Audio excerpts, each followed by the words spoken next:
Hello there guys and welcome back to the channel. So in today's video we're going to be talking about Airwalker, and I'm going to be releasing a video for the dragon guy later on today.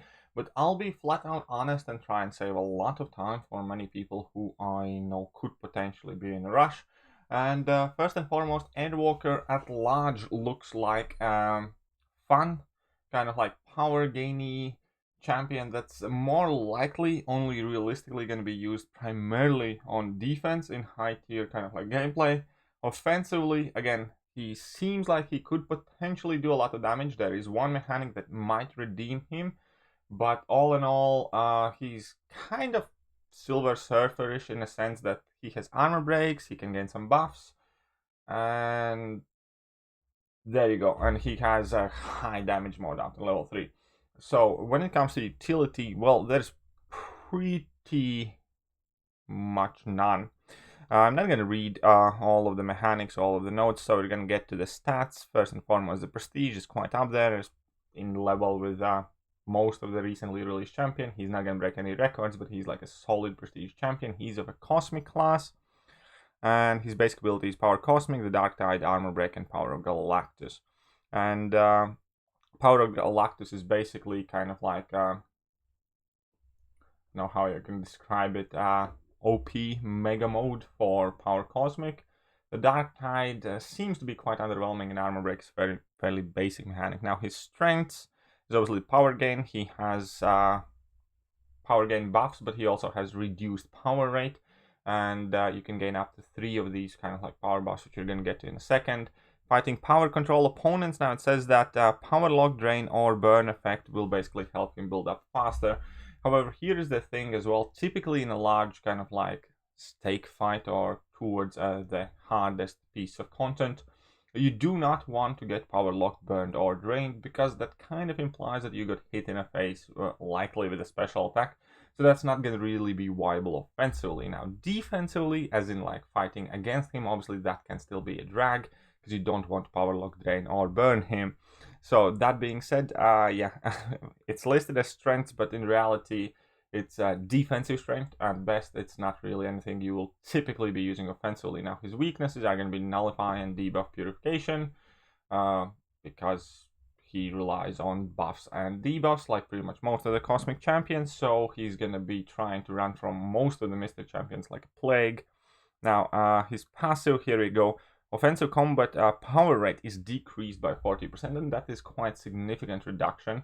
However, he does have power gain over time that lasts throughout the entire fight. And so first and foremost, the Power Cosmic and Persistent buff, and you can get maximum of 3 of these. Gain 3.5% of a bar of power for well, every second. And that isn't too huge of a power gain. When you add all 3 of them together, then it is quite significant increase, and then it's thereabout similar to Doctor Strange's power game as it is in the game currently.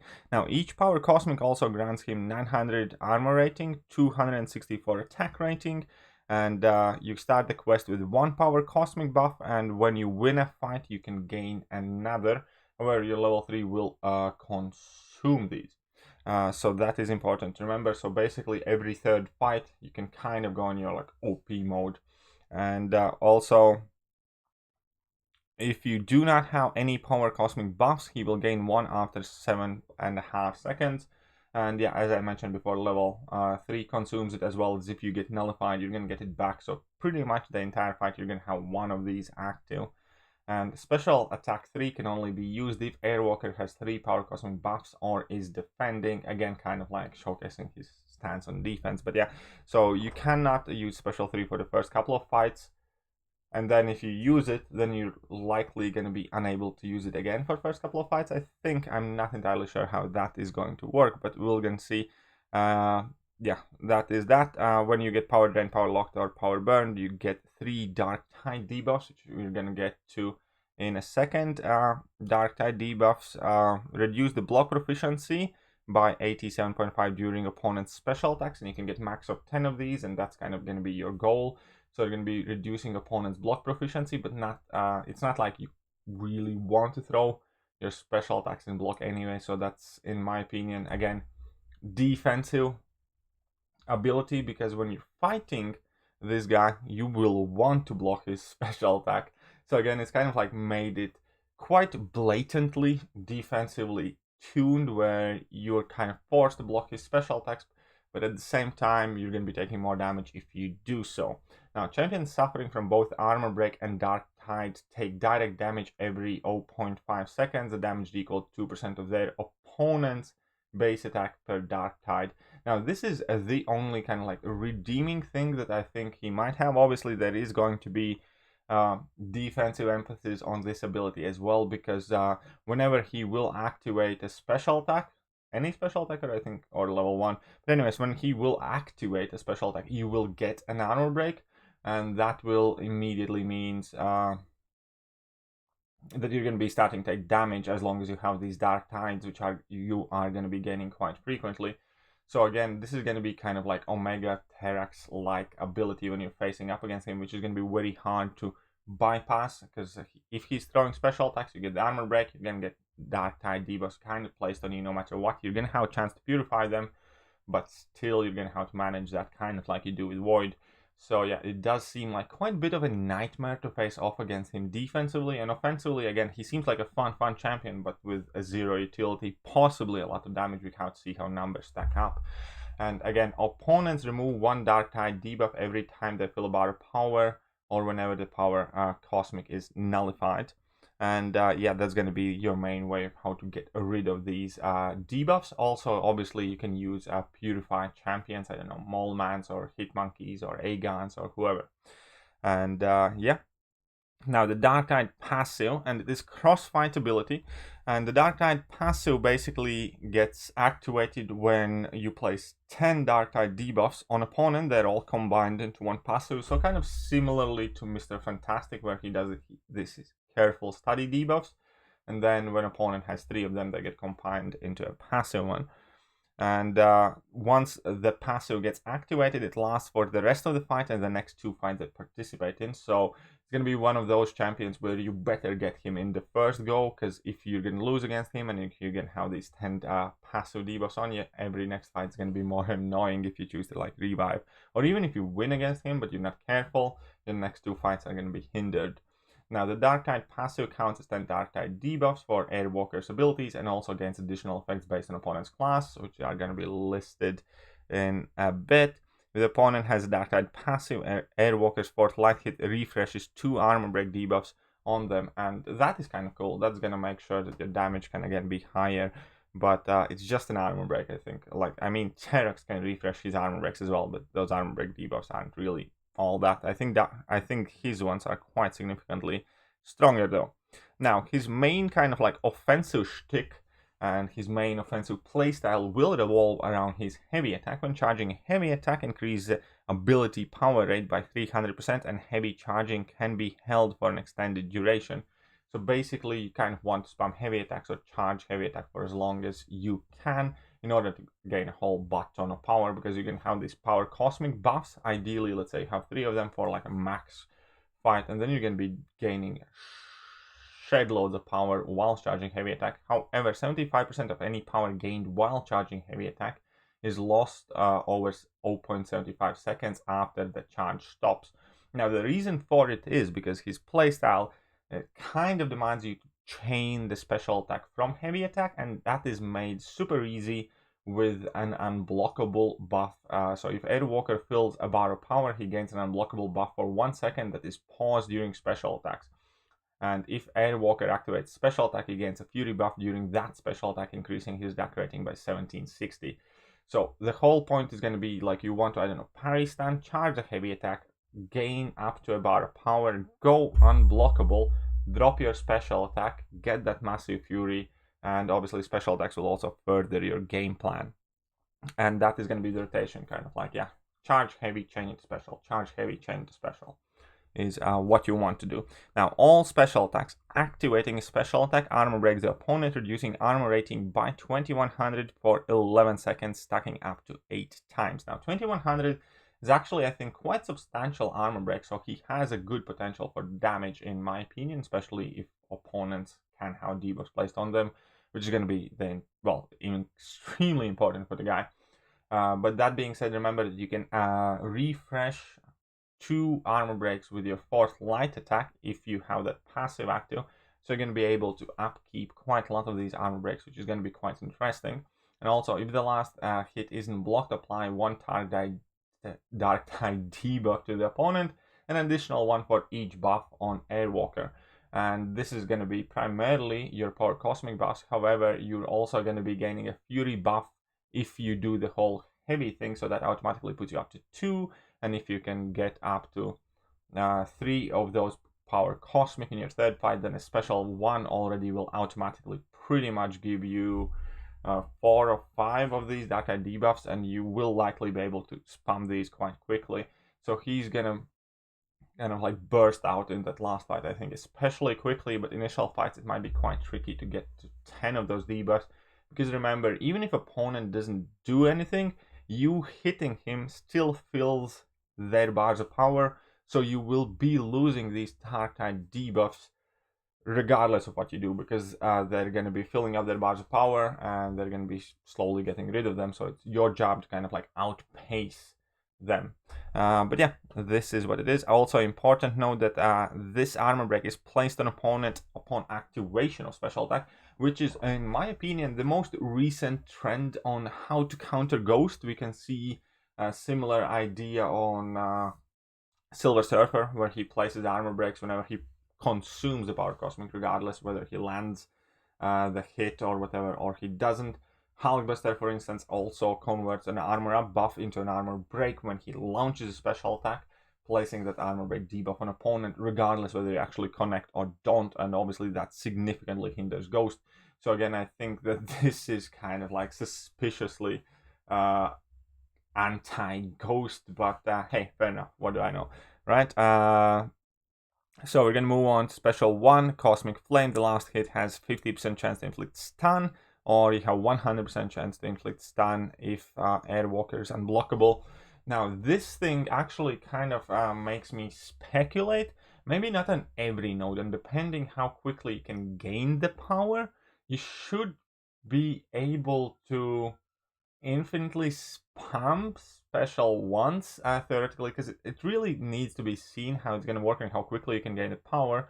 But basically, if you land your level 1 whilst you're unblockable, you have 100% chance to stun the opponent, and then you can just charge a heavy attack, gain a crap ton of power, fill your bar of power, be unblockable again, and just stack that level 1 back to the opponent, and then possibly kind of like keep it going indefinitely. I don't know, but yeah, it does sound kind of like cheesy. Maybe not for every node, and definitely infinite stun loops for some power reserve or some nodes like that. Anyway, so here we go. Special attack 2, Bolo Gabriel. If opponent has Dark Tide passive, this attack deals additional 40% damage, 40% of the damage dealt as burst energy damage. So this is, as always in 2020, your main damage special attack. Pretty much no utility outside of the fact that you're still going to be placing that armor break and applying that Dark Tide debuff. And special 3 is kind of like your god mode. There is a reason why it's restricted, and the reason is because activating this special attack replaces your Power Cosmic buffs with Power of Galactus buff for 20 seconds, granting a huge, massive attack increase, so plus 2, 640. We scroll up on top, we can see that his maxed out 5-star attack is 1760, so you gain like what, 150, 170% fury, so basically massive fury. You gain for 20 seconds. You also regenerate 5k health. Obviously that is increased significantly with the recovery mastery. You gain 10.5% of bar power every second. That would be equivalent to what you were getting before the level 3 with 3 power cosmic buffs. Gain a passive unstoppable effect, and every attack has 100% chance to deal an additional burst of direct damage. The damage is equal to 5% of the damage dealt per Dark Tide on the opponent, so you're gonna get even more damage because you're gonna get this huge 100+% fury. You're gonna have this additional 50% because you're gonna likely at that point have the Dark Tide passive on the opponent, so you're gonna deal 50% more damage on top of all of that. And yeah, that's gonna be kind of like your God mode, quote unquote. And Powerful Galactus sets Airwalker's power to 0 when it ends, which is fair enough. And yeah, so Dark Tide passive, what it does, and it's a crossfight ability for tech champions, reduce the duration, potency of power drain, lock, and burn effects by 70%. But you don't really want to do that to him anyways. Against mutants, reduces offensive ability accuracy during special attacks by 33%. Skill critical ratings reduced by 590. Science, non-damaging debuffs have minus 25% ability accuracy, and cosmic buff potency is reduced by 50%. But as we can see here, the Dark Tide in itself is once again extremely kind of like defensive ability, which you're not going to benefit from much whilst you're using him, just from the fact that you have it placed. But it's going to be annoying to face off against. And yeah, so all in all of these things kind of like combined lead me to believe that he's going to be like a fun special attack or heavy attack spammy unblockable champion that can be interesting to play. And I'm sure there are going to be plenty of people who are going to record these, oh my god, look at, he did this and that. And here is the thing, best case scenario, he's going to be another high burst damage kind of like champion that doesn't have much utility. Let's say similar to Call Obsidian, probably better. But definitely, by the looks of it, he seems to be really annoying defender already. So that is what's going to happen with it. And signature ability is kind of like Mysterio, kind of like Symbiote Supreme, when you inflict a Dark Tide debuff on the opponent every 8 seconds. So it's kind of like neat, but again, it's just going to be annoying to face off against. And yeah, so my quick conclusion will be that he definitely will be a defender. Obviously, he can be countered by nearly every mystic, but outside of that, like without a mystic, like a nullified champion to get rid of all of those power cosmic and the rest of the stuff that he has, it seems to be like a very annoying champion to face off against under certain criteria. And offensively, obviously, he's going to rely a lot on spamming his heavy attack in order to gain that extra power increase and that extra fury and that unblockable, and pretty much everything offensively is tied either to his level 3 or to a heavy attack, so that is something to keep in mind. Utility-wise, there are no immunities, there are no, I don't know, power control, buff control, very little of anything else, and yeah, no, I think he's gonna be fun. I'm interested in playing him. I don't want to like sound like a negative Nancy. I'm definitely interested in playing him because he does sound like a blast. But I doubt he's gonna be very kind of like meta champion. Perhaps I'm wrong, and if I'm wrong, I bet it's gonna largely be based on that armor break and Dark Tide dealing damage over time to opponents, and that does sound quite interesting. But unlike Void or somebody else who can do these things, or Omega Red, you actually kind of have to actively keep on progressing your playstyle and hit opponents and land your special attacks. So I'm not sure how well that is going to work, but it has a potential to kind of like have a bit of Omega Reddish type of, or Void type of feel for a character. But yeah, let's quickly go through the synergy bonuses. Heralds of Galactus, Solo, Silver Surfer, Terrax, Airwalker, crossfight ability. The first fight Airwalker participates in grants him an indefinite precision buff, increasing critical rating by 450 for that fight and the next 2 fights he participates in. Now, this is actually quite helpful, and it's going to be more important than people realize initially because of the developers not explaining it though. Because of this extra buff, you're going to be placing extra Dark Tide on opponents. You're going to be able to get that passive quicker and like kind of like unlock your full abilities. Okay, so with Nova, whenever Dark Tide is placed on the opponent, 30% chance to place another one, which is fair enough. 30% isn't too much, but it still can be helpful. But again, Nova sucks, so you don't really want to bring him in most of the cases. And Nova has something, I don't care, he kind of stinks anyways. And the High Ground with Green Goblin, Phoenix, and Ebony Maw. And Airwalker, heavy charge increases ability power rate by additional 150%, reduced by 50% for each persistent power Cosmic Airwalker has. Now this, I think, is going to be like very helpful after you consume these power Cosmics to kind of like get back on your rotation, because remember, after 7.5 seconds you gain your first power cosmic back in every fight if you have none, and then this is going to make it even more effective. So I think this synergy for Airwalker could definitely be arguably the more useful one. Well, the first one with precision is quite a good one as well. Green Goblin, special attack 1, Leather Blast, have plus 40% flat chance to power drain. Who cares, it's Green Goblin. Phoenix, while overloaded, heavy attacks also refresh Phoenix armor break debuffs. That's quite interesting. That might actually make, well, Phoenix has a few very cool, interesting synergies come out, which again are fun, never really practical, but still. An Ebony Maw, while opponent suffering from Falter or Black Tongue, Ebony Maw gains 70% attack rating. Ebony Maw needs far more than that to do anything, so yeah, whatever. And then you have just a critical rating synergy with Mr. Fantastic, Invisible Woman, Human Touch and Thing. Enhanced Masteries, Enhanced Fury, because you gain that Fury buff with your special attacks, which is 100% of your attack, so that's quite significant Fury again. And Despair, obviously, because you're going to be placing 10 of these Dark Tides on and what have you.